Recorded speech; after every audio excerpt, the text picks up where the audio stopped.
Okay, everyone.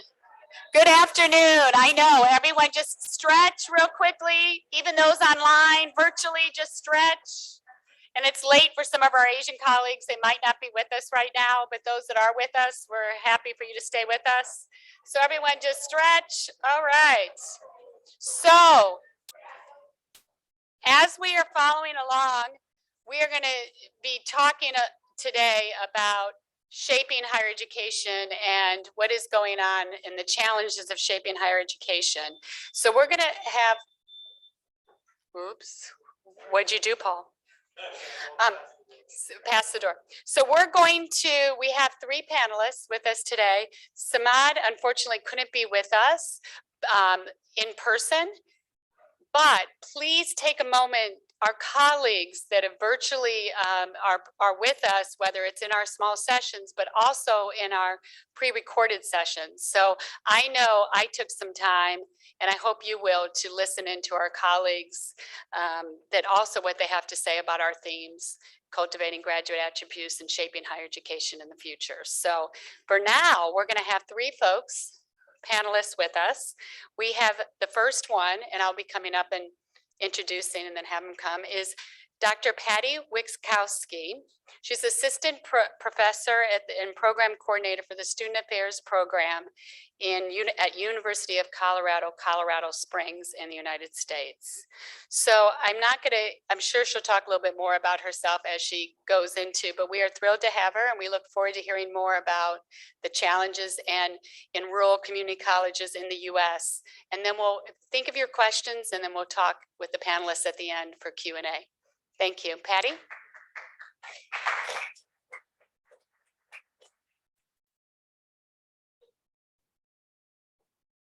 Well, good afternoon, everyone. Thank you so much. I know the afternoon session is always a little tricky, so I'll try to be lively. And I'll also try to make sure I don't take up too much time. So I have my timer going, so I don't take up too much time of my co-presenters. But yes, I'm Patty Wixkowski, and my fellow presenter was not able to attend, Dr. Robert Mitchell. He is also an assistant professor at the University of Colorado in Colorado Springs, working on this research project together. Our focus is on human resource challenges at rural community colleges in the US. So I'm going to give a little bit of background about that, as well as share about our study that is currently underway. Okay, there we are. So local institutions of higher education, so in the US, are commonly referred to as community colleges. And we provide higher education options to millions of people in the US who do not live in close proximity to four-year institutions. These rural residents are often challenged with finding access to higher education, and in turn, these institutions are uniquely challenged with locating, hiring, and retaining university professionals to provide educational services and support to their growing population of students. So this presentation is about the beginning of an examination of this challenge and the various steps taken by leadership in community college institutions to secure and retain workforce talent. Special focus is placed upon the specific initiatives developed to address the needs of rural higher education professionals. The importance of these efforts have been further highlighted by employment shifts due to COVID-19 and the potential population growth in rural regions, a factor that may increase demand for higher education in more remote areas. It's also anticipated that the findings will have broader implications for secondary and higher education labor markets within the US and beyond. So just a quick note, most of the regions within the US are rural, so this is certainly an issue and an opportunity for research that is pertinent for us, and likely the case in many of your countries as well. So while the population in these areas is smaller by number, the needs for access to higher education in rural areas has increased. Institutions in higher education in rural settings are frequently community colleges. So for example, some of the needs include agriculture, which has become increasingly technical. And so we need higher education support because of this higher level of technical knowledge needed. Specifically, this is not my area of expertise, but so if I'm wrong about this, you can talk to someone else like Dr. Mitchell. So things like combines are GIS and computer oriented, so they need to be like recoded for each plot and field. Does this sound good to anyone who knows anything about this? Let's go with it. It sounded great. So that is one example of how technological demands are increasing in our rural areas and how the increased need of education the increased needs for education are present in our rural communities. So with these increased expectations for providing education to rural residents and limited financial resources, human capital has become a key concern in rural community college operations. Both recruiting and retaining rural community college leaders and staff has been a challenge, and our research seeks to explore how leaders are successfully socializing non-rural staff for satisfaction and success in their rural community college settings. So some of the background here in terms of the research, there has been limited research on this specific issue. So recruiting and retaining higher ed professionals is an ongoing challenge. Despite efforts in the literature to understand specifically the rural higher education and human resource issues for faculty, there's little knowledge about these same issues for our administrative staff. So both to retain and develop personnel in these unique locations, leaders must apply targeted socialization interventions within the rural environment to ensure effective community college operations, as well as transformative student learning opportunities. So our study is really focused on these following research questions. So how are rural community college leaders leading efforts to recruit and retain college professionals in our current labor market? What specific characteristics are indicators for success in the rural college environment? And also, are there specific strategies that exist to help support professionals from a non-rural background to be successful in a rural community college environment? So we are using a qualitative research approach to specifically examine these practices that are currently used by senior administrative leadership within rural community college settings. And we hope to situate these practices within the larger context of rural community college leadership. Although the research is focused and centered within one state, which is Colorado, it's expected that the findings will be applicable throughout the US and other areas. We are grounding our research also in organizational socialization, and it's also informed by previous literature around professional socialization for higher education leaders. The project involves collaborating with and interviewing 6 to 12 community college leaders, along with 2 to 3 representatives from our statewide community college system to understand the issues and interventions related to hiring, training, and developing higher education professionals in various rural settings. The incorporation of data from personnel from the statewide community college provides a differentiated perspective, as these individuals have direct oversight of rural community colleges and are keenly aware of the personnel challenges associated with rural recruitment and employment. The semi-structured interviews are providing initial findings, which I will present next, regarding the socialized interventions used at the local community college level. So some of our initial findings from our research include, first, participants have been able to identify values and attributes of successful staff members.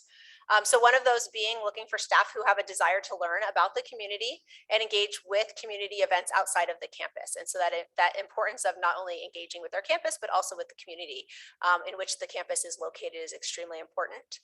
Also, looking for folks who are able to create connections and establish trust with their fellow staff, students, faculty, and community. Also, the willingness to learn about rural culture, terminology. And then lastly, having an ability to share their knowledge with proper delivery based on institutional culture.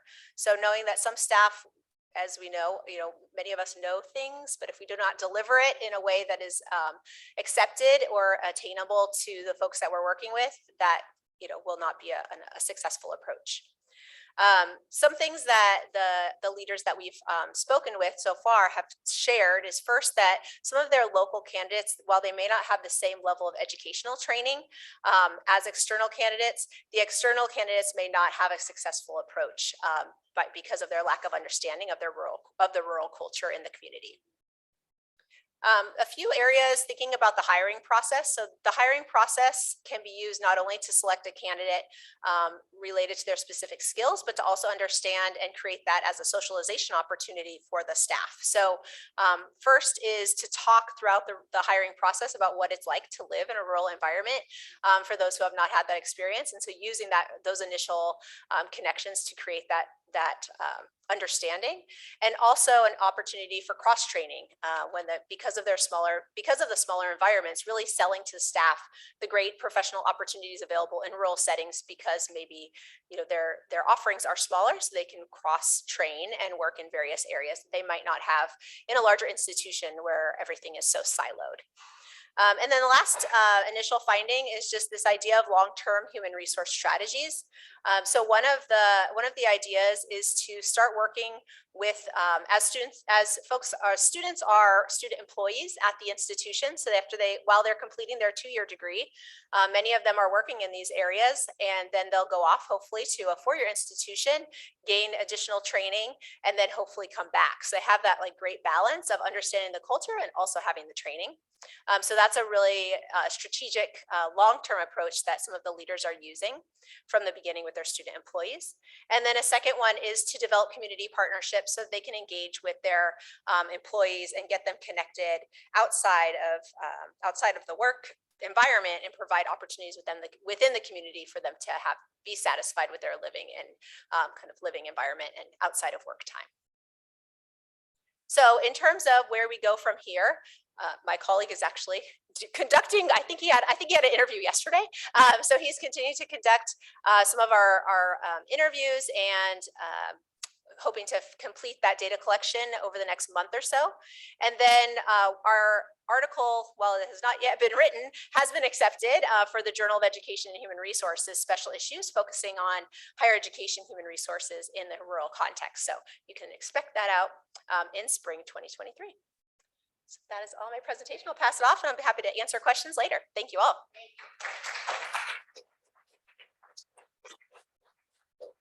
Thank you so much. And next, we have Benjamin Parsons, Head of Engagement for Amashi. Amashi is a student affairs organization, a professional membership association for leaders of student services in UK higher education. Ben is also the one that gets all the emails too, right, from Amashi. So we share that. As I told you with IASIS, I get all the emails of requests, and Ben does the same thing. So it's great to have Ben here. So Ben, next to talk about what you're studying, digital poverty. Thank you.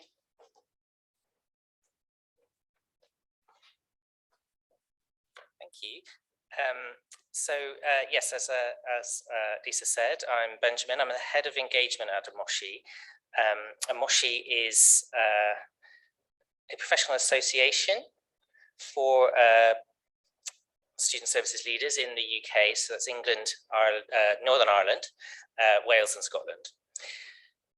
During the pandemic, every higher education provider in the UK quickly switched to online teaching and learning, as happened all over the world. And this quickly raised concerns about student and staff digital poverty. So suddenly people were talking about digital poverty a lot. And what was interesting was that people were referring to digital poverty as if everybody knew what it meant, but actually we're talking about all kinds of different things. So we conducted a survey of our members in November 2020 to understand what people meant by digital poverty. I think I've gone on the wrong slide. Well, it doesn't matter. So we wanted to find out what people meant by digital poverty, and also identify what student services in universities how they were responding, and what they were doing about it. So the pandemic, the research that I'm now sharing with you about is about the changing landscape of higher education, because many of the issues we identified in our research were not new. They were things that were already there before the pandemic, and they weren't unique to the pandemic context. They revealed issues and barriers to student engagement that had already existed beforehand. And while the pandemic highlighted digital poverty issues because such a large body of students was impacted all of a sudden, some student groups were being impacted disproportionately. So these student services responses that we identified are still relevant for our ongoing work and conversations, because those students are still disproportionately impacted by digital poverty. So what does digital poverty mean to you? This is the first question that we asked. We asked people to talk from their experience. So this is our student services members.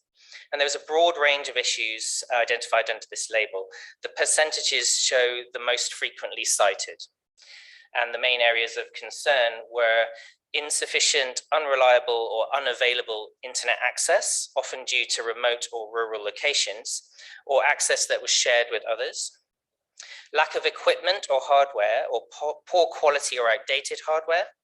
Equipment that was shared with other people, or inappropriate devices for study. For example, students writing their assignments on their mobile phone. And then lack of funds to buy equipment, broadband, or access to software. Or no access to the required software. This particularly impacted students who were on courses such as architecture, where they needed to use specialist software for their work. And then lack of knowledge, skills, or confidence to meet those challenges, and shared or unsuitable workspaces. So all of these challenges led to students' inability to participate online, and that had an impact on their learning and also created a sense of exclusion if they were unable to participate while their cohort were. And we were surprised by the breadth of what people meant by digital poverty, and that it didn't all come down to financial issues that word poverty seemed to imply, and that could be directly resolved by giving money to students. For example, the lack of knowledge and skills or unsuitable places in which to work were things that could not be fixed by writing a check.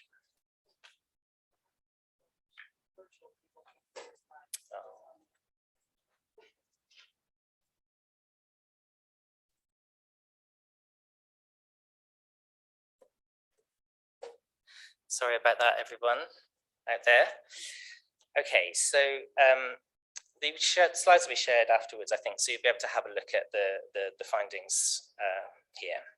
So we asked about which groups of students were particularly impacted by digital poverty, and the respondents identified a broad range. These included groups with protected characteristics and established vulnerable groups. For example, widening participation students and students who had experienced social care. And where students were located was also important. Those living where internet access is poor, and also students who commute onto campus or would have commuted onto campus usually if it hadn't been for the pandemic lockdowns. And those with inadequate study spaces or shared equipment. That was very, very frequently cited, where you would have students who were sharing a room with other people, maybe their siblings, for example, and they didn't have a space in which they could work, or they're sharing their laptop with 3 siblings, something like this. Students with commitments outside of study were also particularly impacted by digital poverty, including mature students and parents, students who were parents were cited. So it's clear that the circumstances in which many of these groups were studying gave rise to digital poverty issues, whether they were remote learning or not.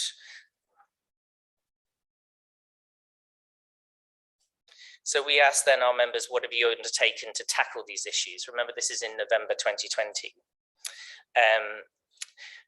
The UK and devolved governments in the UK all provided extra funding during the pandemic to assist higher educational providers to support students. And in many cases, that was a grant of money that was to go directly to students to assist them with issues like digital poverty.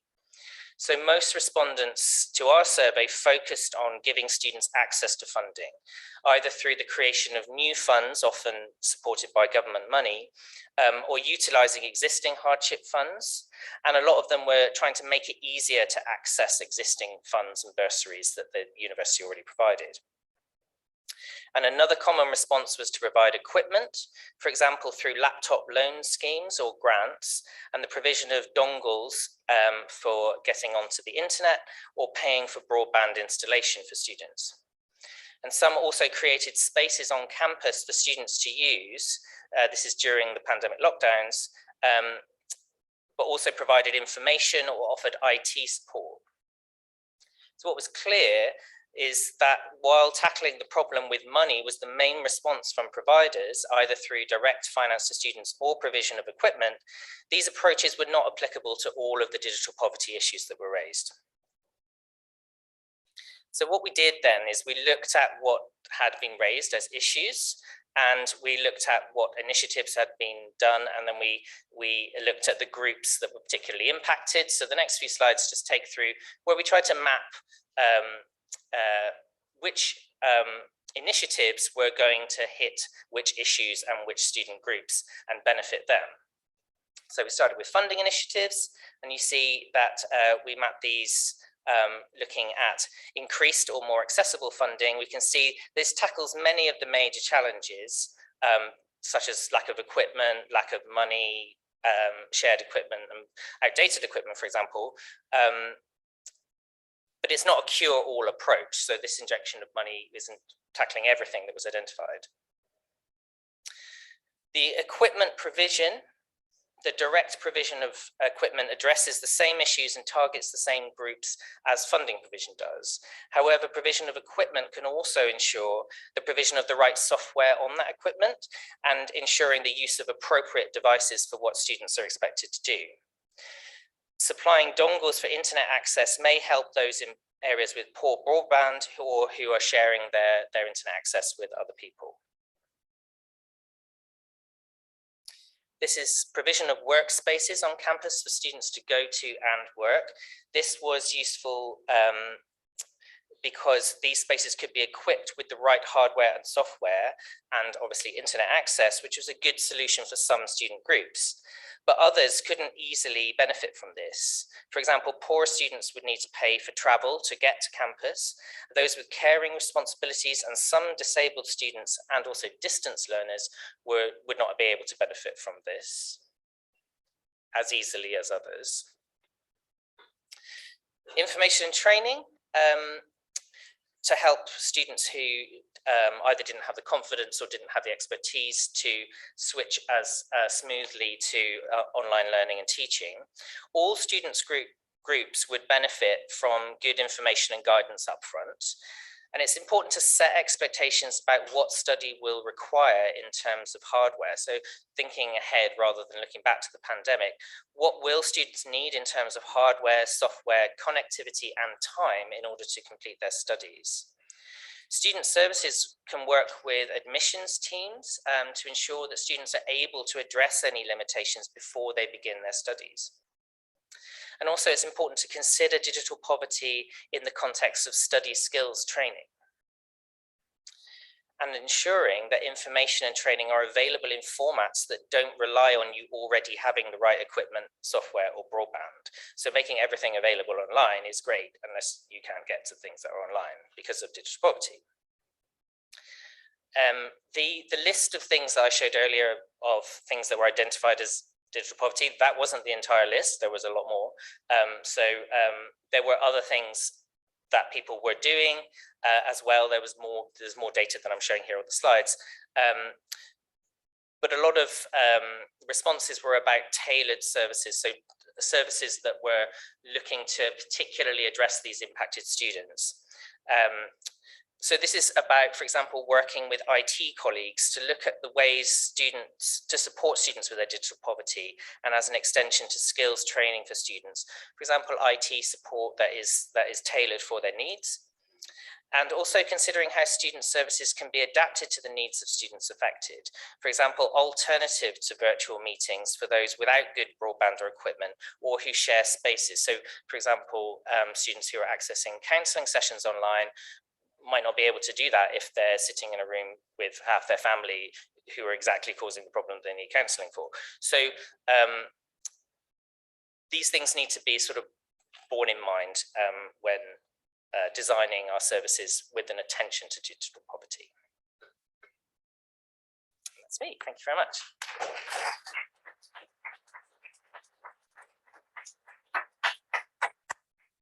Thank you so much, Ben. And now we also have a presentation, also a study done by Lamek Angela. I hope you could tell me if I pronounced the name wrong, please. I got the first name wrong. I forgot to ask the last name.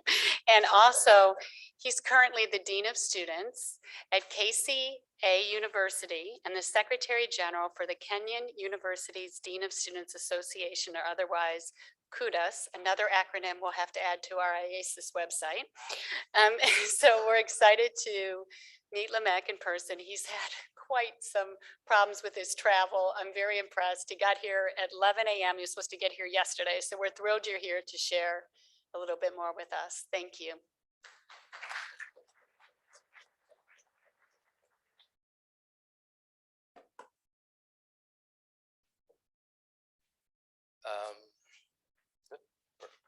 Jambo.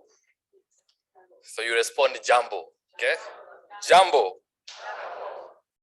Yeah, my name is Lamek and I'm honored to be here today. As Lisa has introduced me, I didn't imagine that I'll be standing here today after facing so many challenges, but I'm glad that I'm here, okay? Well, over the years, African universities have faced a couple of challenges. And when I was told that, can you step in to be the Dean of Students, COVID struck. And when it did, for some reason where I come from, students believe that if you are the Dean of Students, you are their father and you are their mother. I don't know if it's the same case with you guys.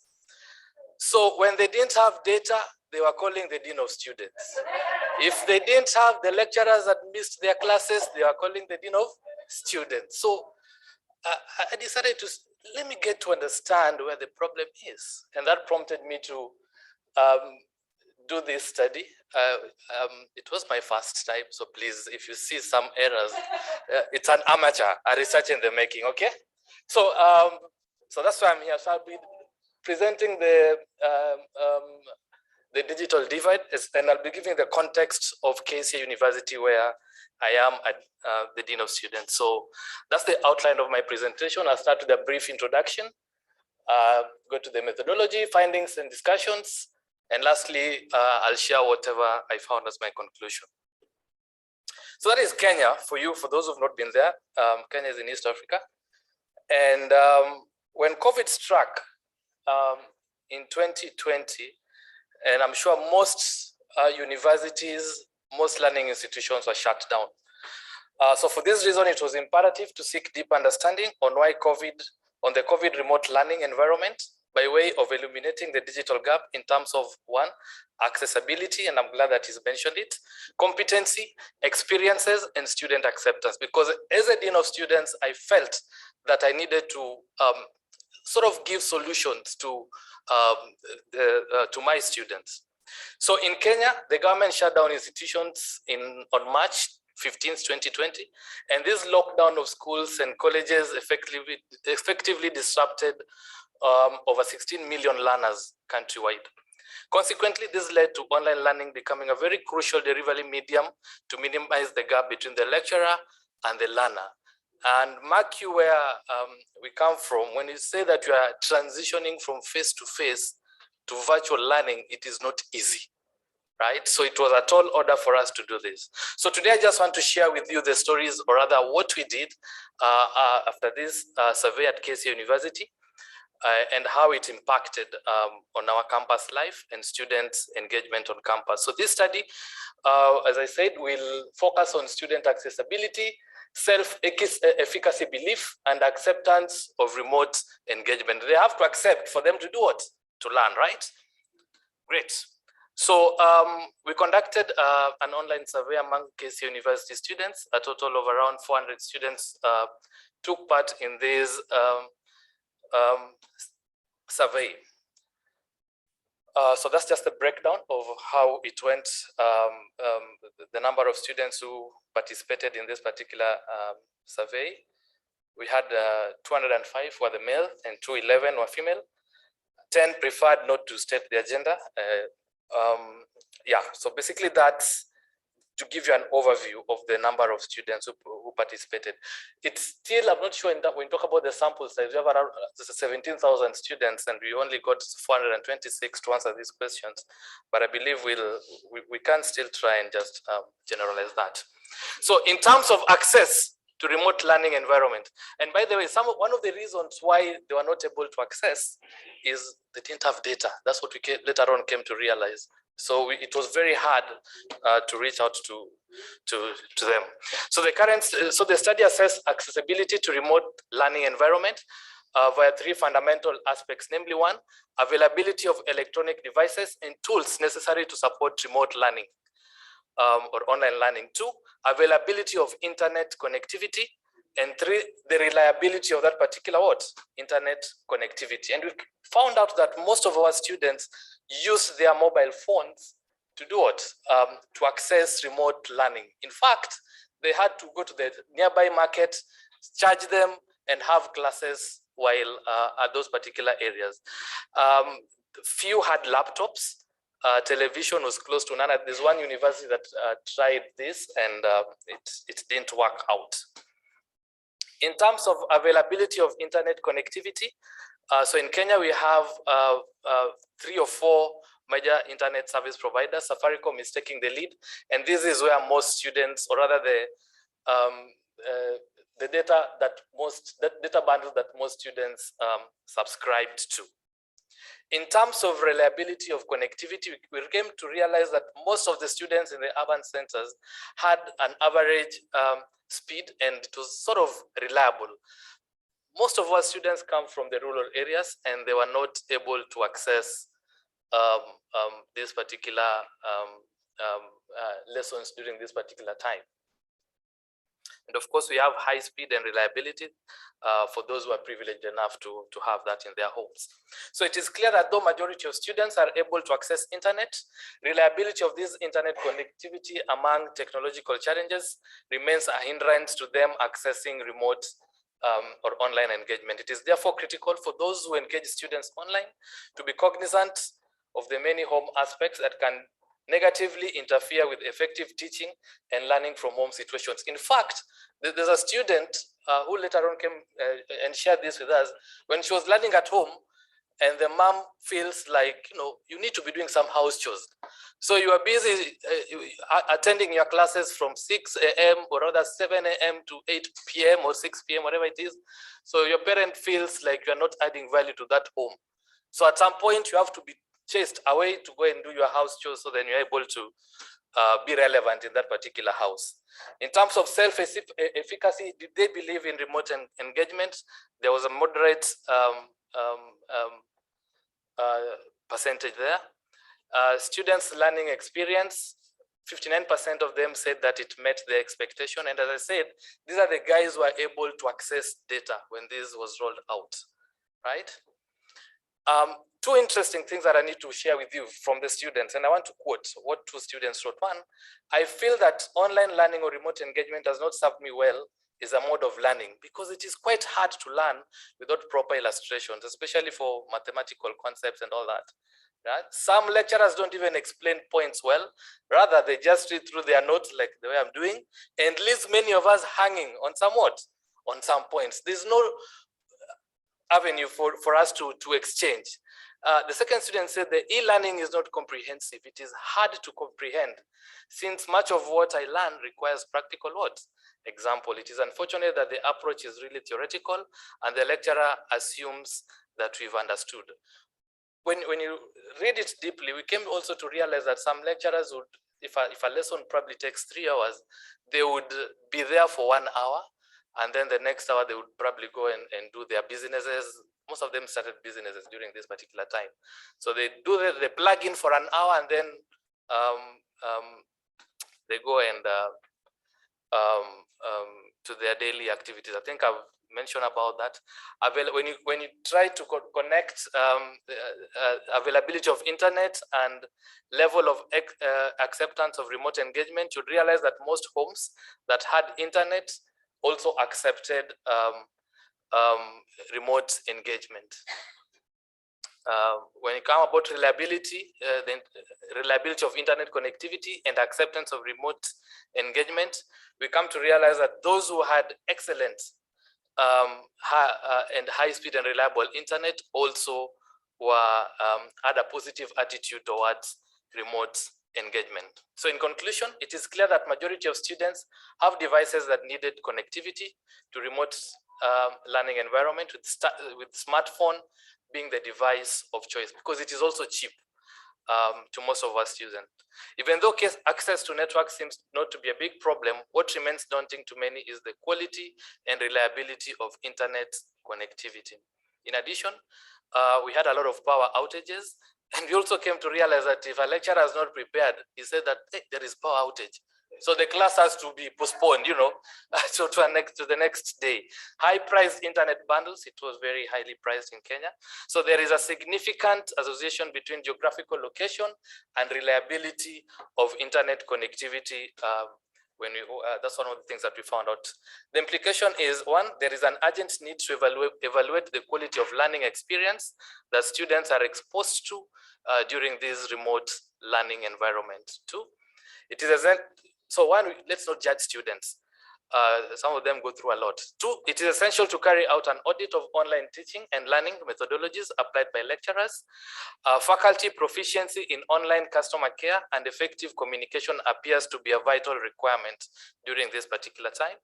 And there is need for management to re-examine administration of online continuous assessment strategies. For us in Kenya or KC University, we had never done an exam virtually. And COVID-19 prompted us to do this. And I think it was a game changer for us.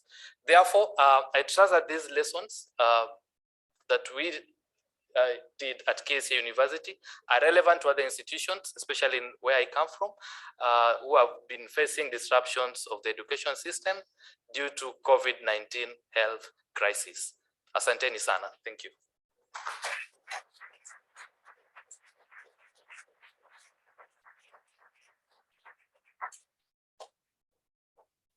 Thank you so much. Thank you, Patty, Lamech, and Benjamin, or Ben. Benjamin. Okay, so any questions from the audience? Oh, great, Leon. We have, well, everything is a question, especially the changing landscape after COVID. No, it's a very direct question, particularly for the digital poverty, but then also for the digital device, for the two digital presentations. And that was if, I just wanted to ask explicitly, what were really the effects of digital poverty? And if you have divided them in different kinds of effects, because you talked about what digital poverty means according to many of the students and so on. But I can imagine that there are different effects, including, for example, mental well-being. And the reason why I ask this is because it came up also during our group work that the definition, let's say, of student services differs by universities. In my university, we have a center that is Center for Educational Support. Within there is student services, and that does only very concrete things like helping with scholarships or that kind of stuff. And other universities have other definitions. So what were the effects, and what parts of the services served these different effects? And the second, actually, you answered it in the implications. So I was just writing down, did you do teacher training? Because this requires a whole new training. So that is actually already answered. So thank you.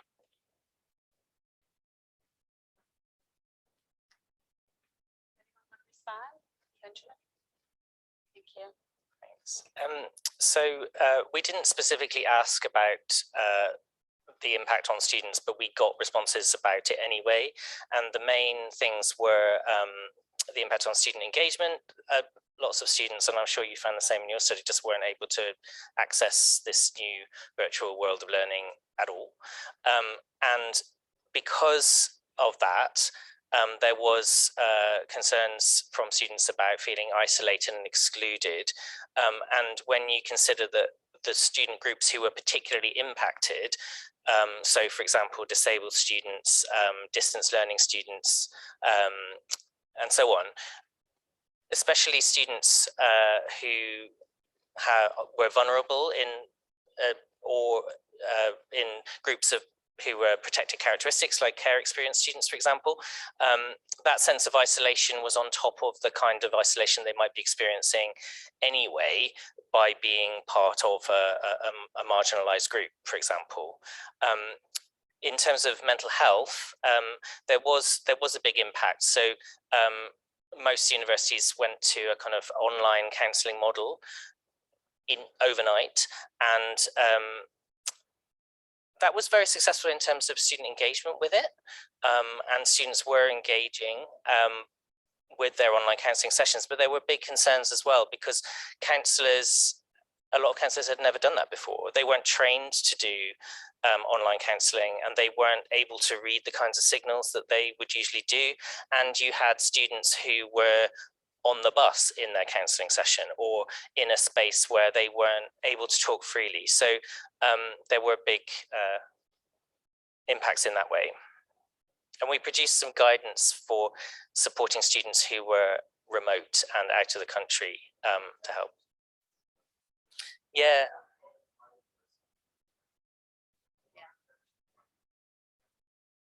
Yes, because many of them were no longer, for our student body, they were no longer in the UK.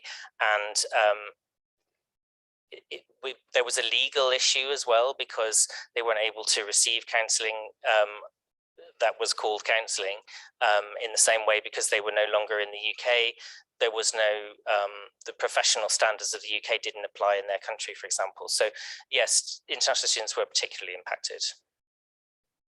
I have a question for online. That's okay. Did you guys want to answer? Do you want to say anything else more first? And then, because there's another question about digital. So you see, remote learning ensures that there's continuity, there's no disruption. And the very moment, especially for my case, where a student will realize that his or her colleagues who were progressing with their studies, there was that element of isolation that came in. So I like what is mentioned, the element of telecounseling now came in, and for us, we even strengthened our peer counseling students, so that they were able to reach out to their colleagues who are not able to join. Another channel that we used in my university was we empowered we have what we call class representatives there, and they were able to reach out to the most vulnerable students and give us information about why they are not able to attend classes, and then we're able to reach out to them and offer the assistance that we could at that particular time. Yeah, thank you. Thank you so much. We have a question. Oh, I can't juggle my glasses and. Okay, we have a question about what are your thoughts on what it would take for digital poverty to be less of a systemic issue?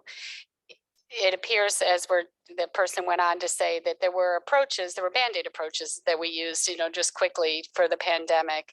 And knowing that the issues persist pandemic, what do you think it needs to make happen less of an ongoing challenge for students? What would you do if you could do something different? Anyone have thoughts? No, yeah, go try it. So we did try to look at this as an ongoing thing. I think understanding what the issues are that students face, and then planning to mitigate them was one thing. And that's why we were making recommendations about the information that you give to students in advance of them undertaking their studies, what they might need, the equipment, what it might cost, the fact that they may need to be doing part of this in a blended way. All of that we've all had to do it. So now we can educate students in advance, and we can plan ahead, I guess. But there will always be a range of necessary interventions. It's never going to be just give a grant for to mitigate against digital poverty, I think.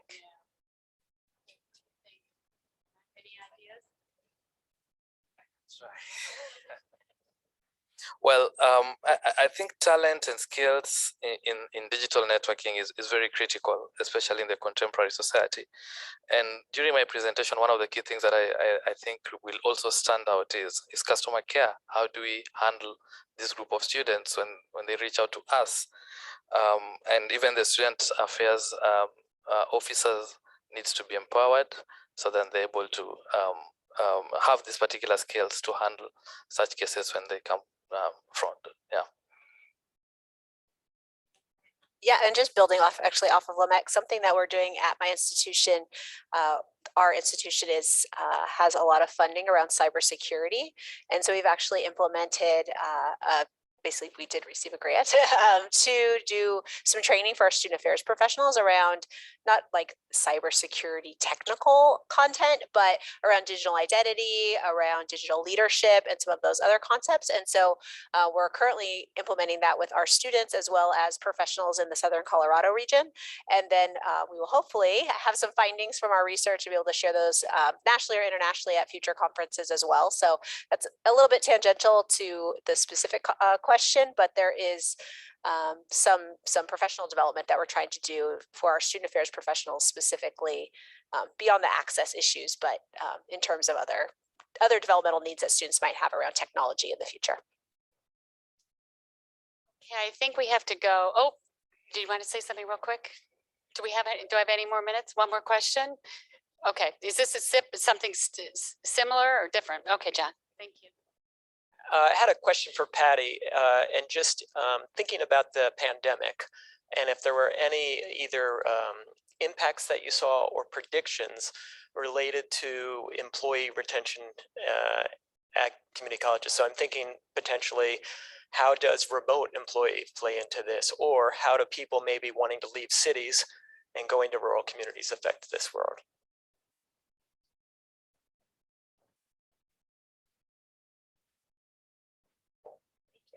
Yeah, I think it's the second point that you made about the opportunities that are expanding because of the I don't know what you call it, urban exodus. And so I think that does provide a new opportunity for folks in rural or for institutions in rural areas to have more highly skilled and trained professionals who might be living in their area. So I think that is a real selling point for the opportunities that we might have in rural community colleges and specifically in Colorado. But I also agree that lost train of thought there.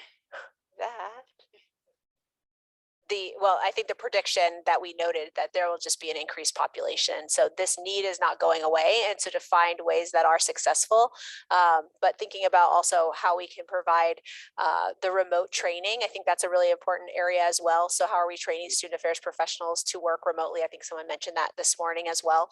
I think that's a really key issue because many of the students are not going to also be coming to the community college campuses. Many of the campuses are serving folks within several hundred mile radiuses. So if that's the case, how can we also provide that training to our staff to be able to provide the services that our students will need who are in a remote environment as well? So I think it's those two, the opportunities are there for kind of the traditional employment on the campuses with more higher skilled or trained folks in those rural areas, but also making sure that we can bring virtually those skills and trainings to support our students who are also remote as well and not feeling so rigid around having to be on campus in those rural environments. Thank you for the question. We have one more question and we'll see how the panel does. Maybe someone out here can answer it too.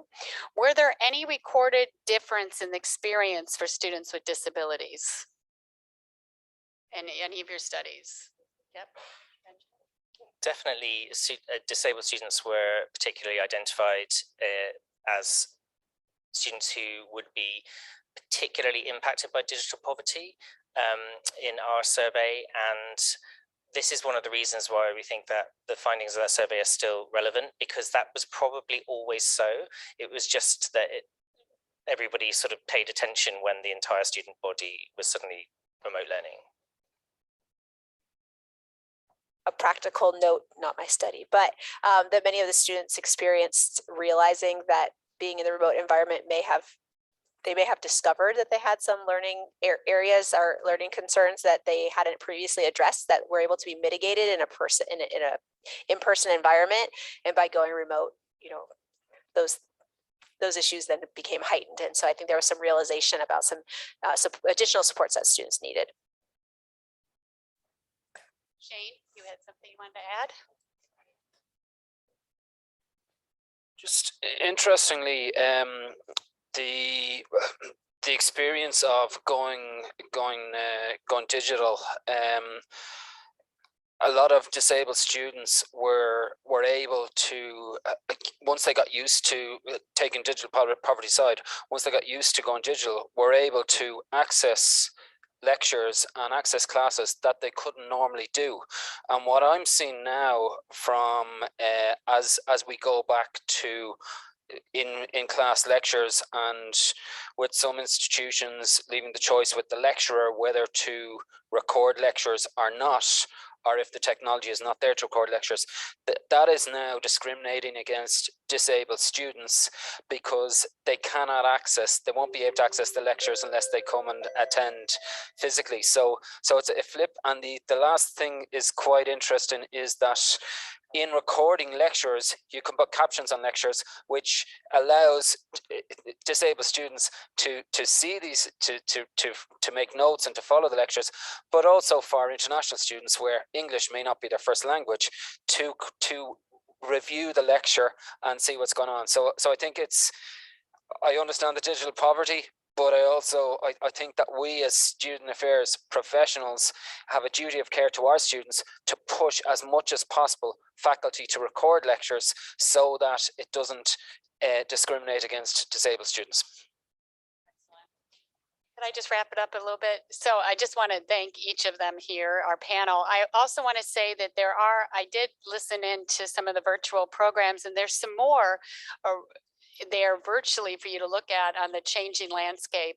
And there's some presentations from some colleagues in Qatar around support services and what they learned from their study during COVID on like tutoring online and some of these things we're talking about, Math Zone online and support services. And then we also have a colleague from the Philippines that did a study about with student organizations and them going online and the successes related to that and what was learned. So I just want to encourage you again, we do know we're in challenging times. I think one of the things we've realized is that also us as student affairs professionals, and what do we have to learn? What do we have to get on speed, upskill, and what we've been doing quickly, and how are we going to keep it? What's going to happen in this new normal that we're supposedly going back to? So thank you so much. Thank you again, panelists. And I think that's it, a wrap for me. Thank you.